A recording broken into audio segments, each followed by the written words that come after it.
It's happy days in Green Bay, sort of, maybe, kind of. With Aaron Rodgers out, now they're hoping that they can go Brett Favre to Aaron Rodgers to Jordan Love and only win one more Super Bowl over the next 15 years with another Hall of Fame shortlist best ever quarterback.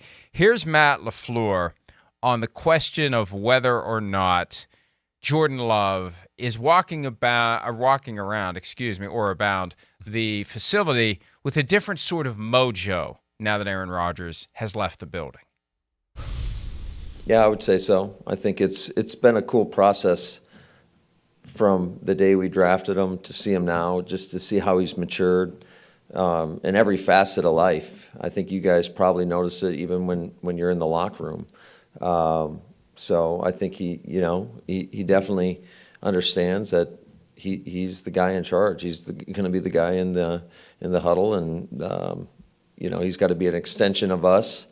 And we're excited for him. We've got a lot of confidence in him. I think he showed it just in the limited action he did last year, and just the ability to step in there and the moment was not too big for him. You could see that. He was super poised, and that quite frankly gave us the confidence that we needed to see from him. You're right, Bill. It is hard to lead when you're not the guy, and he knows he's the guy now. Look, all along for the past 3 years, I've said time and again, through the dysfunction that has been prevalent in the organization between Aaron Rodgers and the front office, with Matt LaFleur caught in the middle, the only person in this soap opera that I have felt sorry for is Jordan Love, because he's the only one who didn't sign up for it, right, knowing, or at least should have known, what he was getting into. Matt LaFleur should have known what he was getting into. Everybody else is there voluntarily. Jordan Love got drafted into it by the Green Bay Packers, and I'm sure at times, regardless of what he's said out loud, Chris, I'm sure at times over the past 3 years, he's been asking himself, what in the hell twist of fate? Who among the football gods did I piss off to put myself in this spot where I'm understudy to Aaron Rodgers when, number one, he's playing at a Hall of Fame level. Number two, it's just this constant mess. And number three, at some point, I have to be the guy who follows the four-time MVP. So I've always felt bad for Jordan Love, and I hope he does well. And I hope this works out for him because he's been through some stuff the last 3 years. He definitely has. I mean, I'd sit here and argue it's one of the toughest situations that we've seen in the last 15, 20 years in football. For a first-round quarterback, man, I don't know. Maybe it's the toughest situation ever, honestly. I think you could go back and go, man, one, maybe he was overdrafted. Two, yeah, he got thrown into a situation that was a soap opera for, 3.5 years. And so that's not. And then, also with a guy that I think was raw in his talent, like I said, a hair overdrafted maybe in the late first round, and then obviously maybe a little immature off the field too.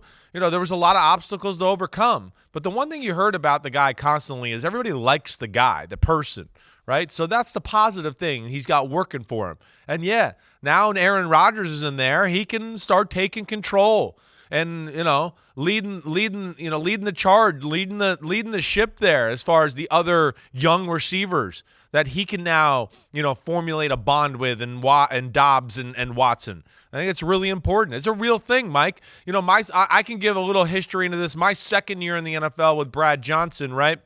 They were 2 years removed from the Super Bowl. But I was kind of getting the feel that, hey, I got a chance here. I might be the starter. And, Gruden was starting to give me some inklings, and everybody was. And I ended up being the starter by about week 4.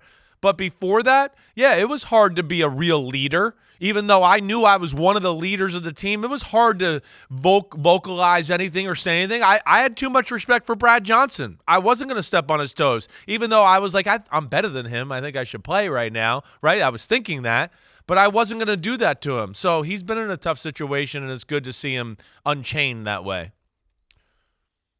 Who put the shaving cream in whose shoes in Tampa? Did you do it to Johnson, or did Johnson do it to you? Did Johnson have a kid old enough to do it to you? I guess that's the more. Yeah, that would probably be the way to go there. But he couldn't have been better when I did take over, which was great. But, to the situation Jordan Love was in, yeah, I can sympathize with that over the last few years. It's hard to be the guy when there's a guy in front of you at the same position.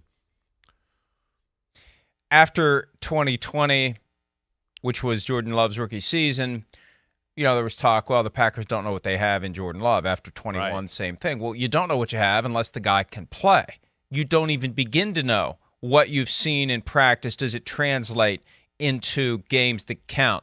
When you're talking about game planning, even the sliver that we've seen from the Sunday night against the Eagles, where Jordan Love came in and faced a defense that wasn't ready to see him. Aaron Rodgers leaves. There's, I think, a certain amount of exhaling that the Eagles defense does as Christian Watson is running by them on that little crossing route.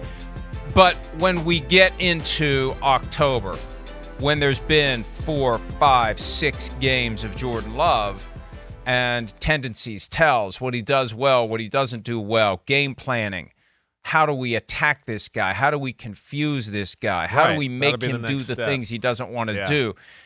Can he bust through that ceiling?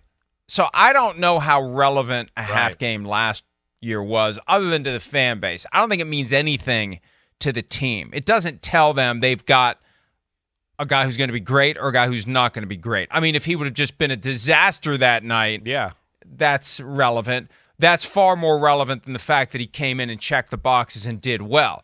That is expected.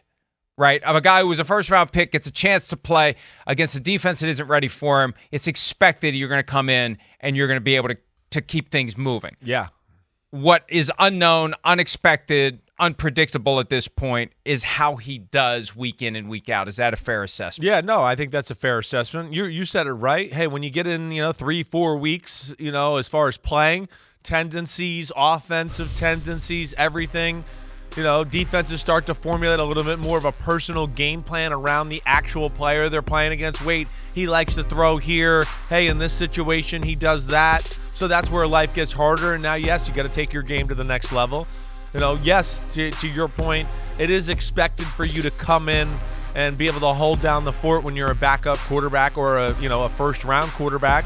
But I think he did more than that in that game. And I think that's what LaFleur is alluding to in that Eagles game, that was more than just, hey, he came in and ran the offense and didn't look that bad. It was, hey, he came in against the best team in football and on their field in Sunday Night Football, and he didn't blink. And actually, he played really well.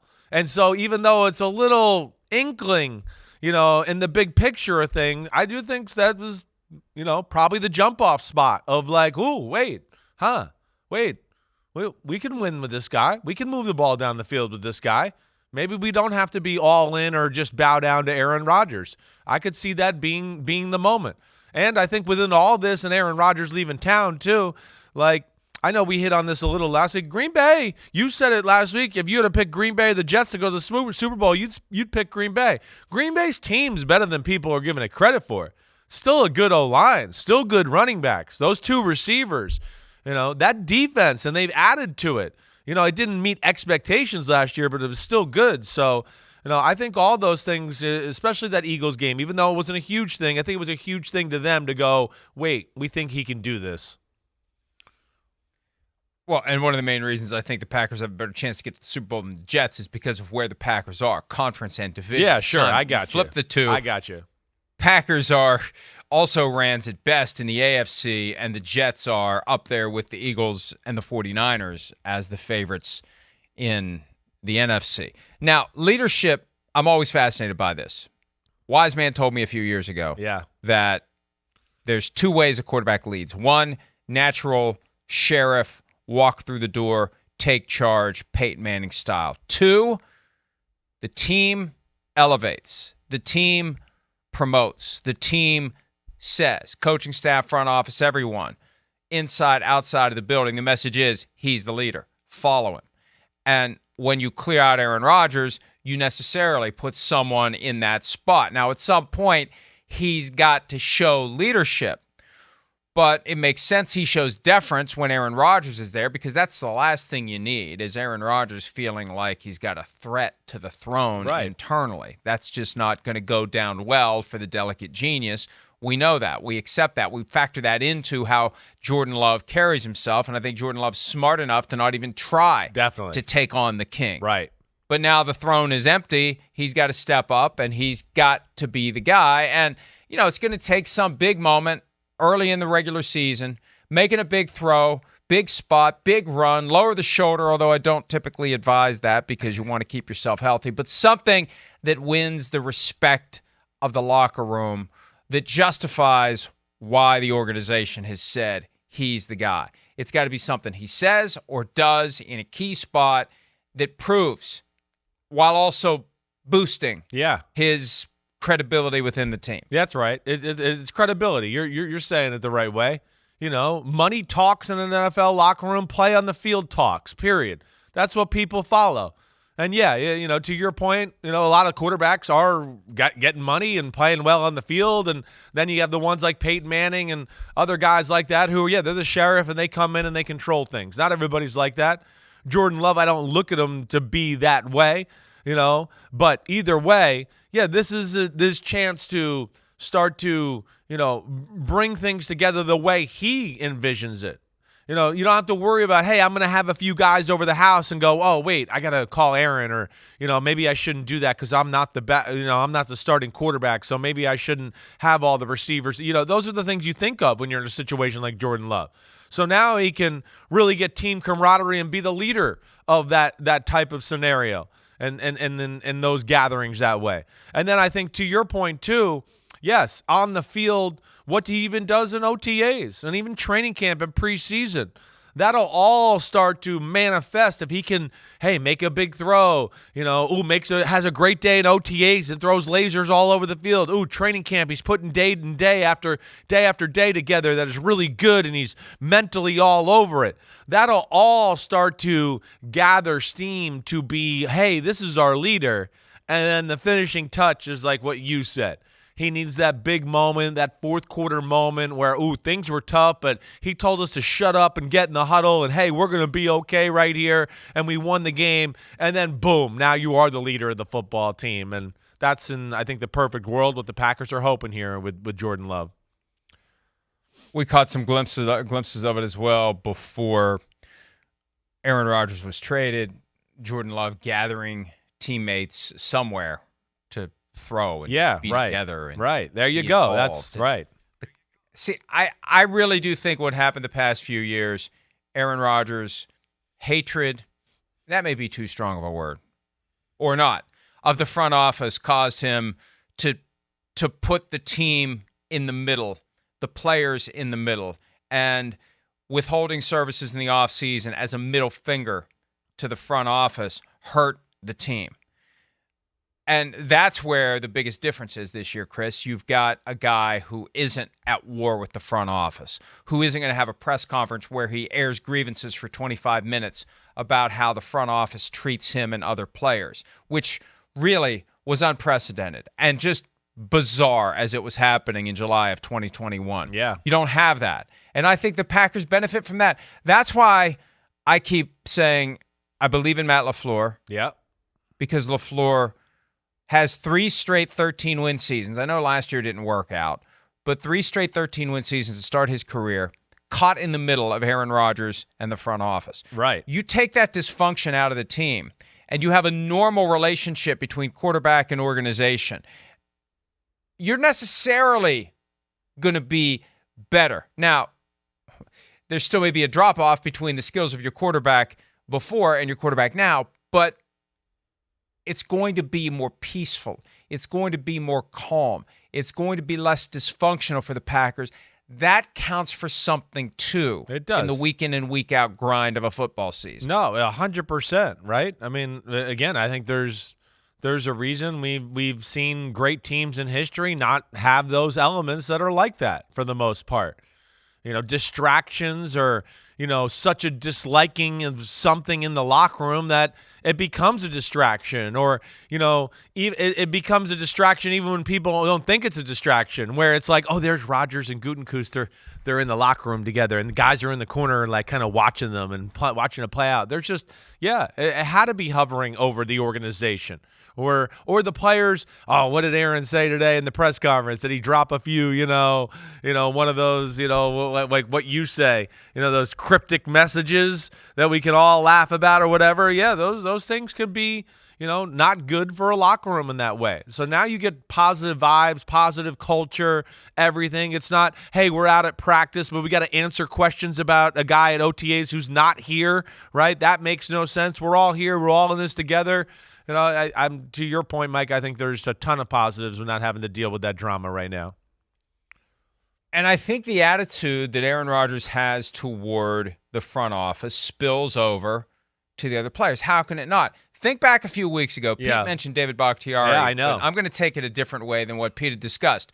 When David Bakhtiari is on the Bussin' with the Boys podcast and he throws out that alternative that the Packers could pursue of pay Aaron Rodgers to sit on the bench. One of the headlines that came out of that was Bakhtiari kept referring to the Packers as they. Right. They. We talked about that. Yeah. He wants out too, or what the hell's going on here? It should be we. Every fan, especially Packers fan with a piece of paper that says you own a share of worthless stock, has a license to say we. How in the hell can the starting left tackle on the football team not say we? And then he finally addressed it. Of course, it's everybody else's fault, not his. He was referring to the front office. How dare we interpret his words any differently than how he intended them, even though he didn't say so. But just that fact that he would regard the front office of the team as they shows you the extent to which the poisonous relationship between Rodgers and the front office poisoned the rest of the team. They're not thinking of their front office as they. What other player publicly refers to any aspect of the football team as they? It's all we. Yeah, no. So I think that's part of this benefit too. You've removed the guy who hates the front office so much. I don't think it's a leap of logic to think that Aaron Rodgers was constantly complaining about Brian Gutekunst, Russ Ball, and Mark Murphy to all of his teammates. Constantly complaining, constantly whining, constantly griping about how they treat players. And we would imagine how many Super Bowl rings we'd have if those dumbasses knew what they were doing. That kind of stuff. Said that. Not that they're dumbasses. I'm just giving you some flavor. Yeah, you're giving the example. But that's going to spill over to the other guys. Definitely. That's going to spill over to the other guys. Definitely. And you take that out of the equation now, and maybe it repairs some of that damage. And, it may be that a few of those other guys do need to move on. It may be not fully repaired until Bakhtiari is out of the building and maybe playing for the Jets. So, Mason Crosby, they moved on from him. I think some of these guys, there's no coming back from whatever they've heard from Aaron Rodgers the past several years. No, I think there is that element up there. I've heard that, despite Aaron Rodgers and what he said, I've heard it from other people up there that there's a little bit of that element there. And, I think the Rodgers situation probably pours a little more, gasoline on that fire when you talk about that type of, what we're talking about here. The more of the, civil war or them or they or whatever, and we're all in the same building there. Yeah, I think there is a little bit of an element up there in Green Bay. Again, I think it goes one into there's no owner that kind of brings it all together. I think that's, again, where the owner is really good that way. And then two, I do think Aaron Rodgers, other players have been around. There's always been a disgruntled feel about why doesn't Green Bay bring in other big-time players here to get us over the hump? I've heard that from a number of Green Bay people over the last 6-7 years when I've been around in certain functions and whatever. So I think that does rub them the wrong way. But then when you have Rodgers to egg it on like you're talking about, yes, that makes things, even more weird. And it opens the door for they because, like you're right, Mike, players don't ever refer publicly to they, but there is that sense in a lot of locker rooms in football that they upstairs who are controlling the contract and doing all that, yeah, it's we, but it's they. And like you always said, the players feel that, hey, we're expendable. As soon as I play bad, they are going to go see you and cross my name off a list and cut me. So there is that element, but you try to fake it and bring it all together. And like you're talking about, get the mojo going in a positive way. And when you have something like the Rodgers situation, I don't know if it ever brings it all together because there's always that divide, I think is what we're trying to say here. Hi, it's Mike Florio. Thanks for watching PFT on YouTube. Hit subscribe for the latest news and analysis from Pro Football Talk.